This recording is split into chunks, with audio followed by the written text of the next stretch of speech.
Welcome back everyone to another brand new video today. I apologise, it's been a while. It's been Q4.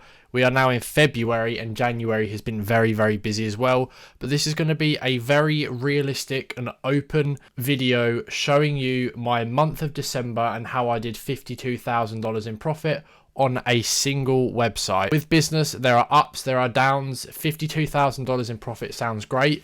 The amount is great, but once I show you the margins and areas where I fell short. Now, just before we do jump into this, if you want to check out my Instagram, I'll leave a link down below. If you've got any questions, business related, whether it's dropshipping, Shopify, Google ads, Facebook ads, Bing ads, or Pinterest ads, anything business related, if you need a second opinion or something, or if you've got a few questions, just feel free to message me. I do respond to everyone. Now, let's head over to Triple Whale very quickly. I implemented Triple Whale mid-November last year. It has been great. It saved me a bunch of time with profit tracking. It is just a really good software. It's not sponsored. I'm sure most of you know what it is, or have heard of it before, should I say. Anyway, let's just change the dates to 1st to the 31st of December. And once this loads, you can see we've done $420,000 in sales. Really solid month, and the net profit at the end of all of that is $52,000, leaving us with a 12% margin. Now, 12% is okay. At this scale, it is okay. It's not great, it's not horrendous, it's somewhere in the middle. Ideally, you want this to be 20%. There are several things I've implemented since December, which hopefully by this Q4 and this December, we should be hitting easily the 20% margins. I'll go through those in a little bit to show you what I've done, and the results from the improvements I've made already are really positive. So if we just have a quick look here, just at some of the other numbers, you can see just over $200,000 in ad spend for December, a combined ROAS of 2.1. And if we just look here, just to show you the platforms I do market on and how the spend was distributed. Meta ads, obviously, we've got Google ads, Klaviyo being the email marketing software, but in terms of other marketing spend, you've got Bing ads and Pinterest. I don't market on TikTok, I don't market on Snapchat, but you can still see a few purchases coming in from these platforms. If we take a look at the positives here, and then we'll go on to the negatives, and like I said, how I am going to improve these things and what I've done already. So positives, we've got a profit value that is good. There's nothing wrong with making $52,000 in profit in a single month. And if we just click this here, you can see the breakdown. Yes, obviously some days, Christmas Eve to sort of Boxing Day is always a really rough time. So you can even see there's a loss for a couple of days in this month. And like I said, I just wanted to be open, realistic with, sort of what you could potentially expect at sort of scale. But that's how the month looked. You can see some days I've got $5,000 in profit there.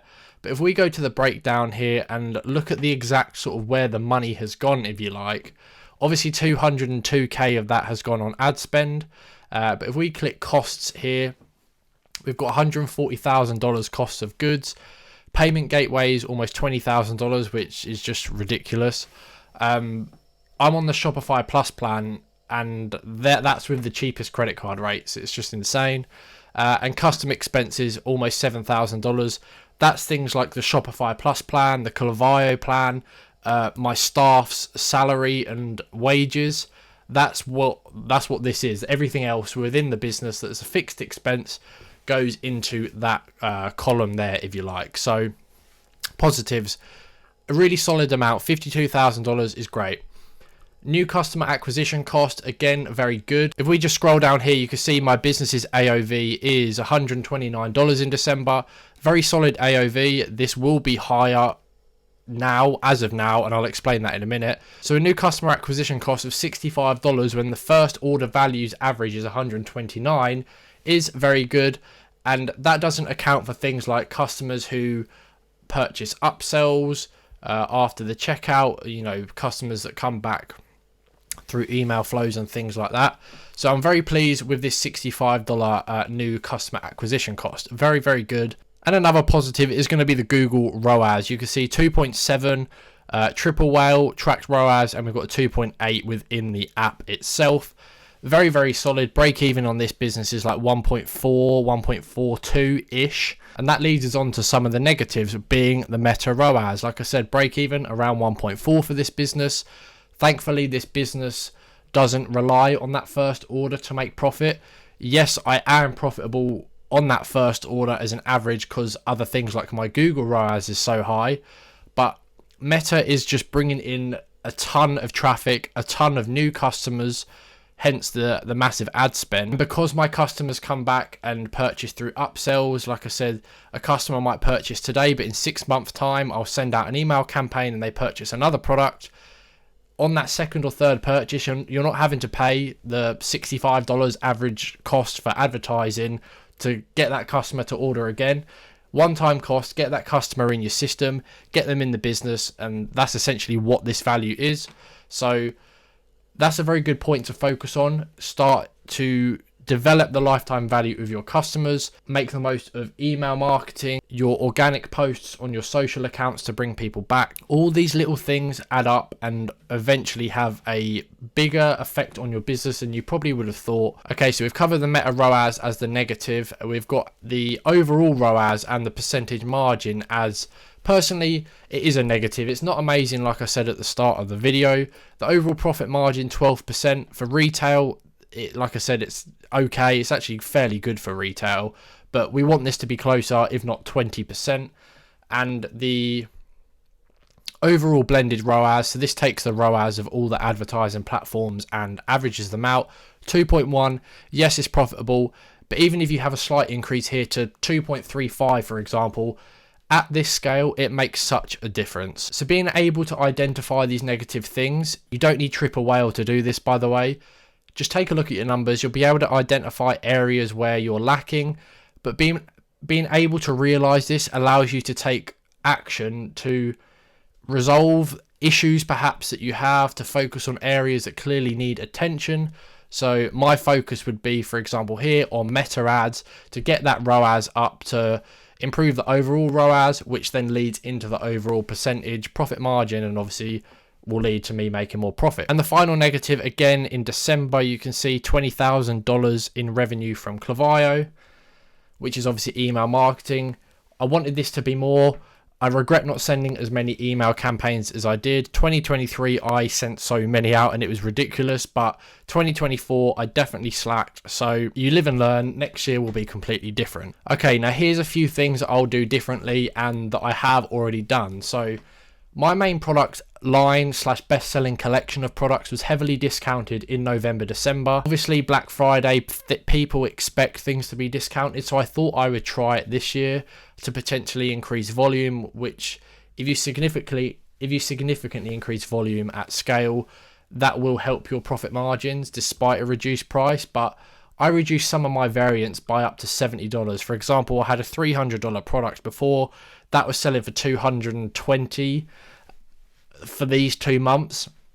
Looking back, if I had that product at $300, it probably would have sold a very similar amount, and that extra $70 of pure profit per order at this scale would have been game changing. So as of January, I've put my product prices back up. They're not discounted anymore. Conversion rate has stayed the same. There's no issues there. So what I would be doing in Q4 of this year, in 2025, is keeping those higher prices and just making more profit per order. And like I said, if I had these usual prices during Q4, the overall percentage margin would probably have been 20% or even higher. So an 8% increase on the sales I had would have been 80k plus in profit as opposed to 52k. Obviously, you've got to take other things into consideration. Like if I'm selling things for more, yes, my sales would be more. But let's just say an 8% increase in margin on this number here, talking 80k profit. So a 30k extra profit in a month, just potentially from increasing your product prices back to what they already were. Hey, we live and learn, and that's exactly what I'll be doing this year for Q4. I won't be decreasing prices again. Another thing, again, why didn't I do this 2 months earlier? But hey, you live and learn, like I said. Bundles, increasing AOV massively. Now, we all know advertising is becoming more expensive. It is costing more to acquire new customers. So you've got to make the most of it, and you've got to increase your AOV, meaning average order value. So I've introduced heavily bundles on pretty much all my best sellers. So instead of just having the product page, the quantity selector, and the add to cart button, I now offer a sort of bundle and save deal on most of my best sellers that kind of look something like this. So above the add to cart button on my website, customers can select, okay, just one product, that's fine, no discount there. If they buy 2, they get a percentage off.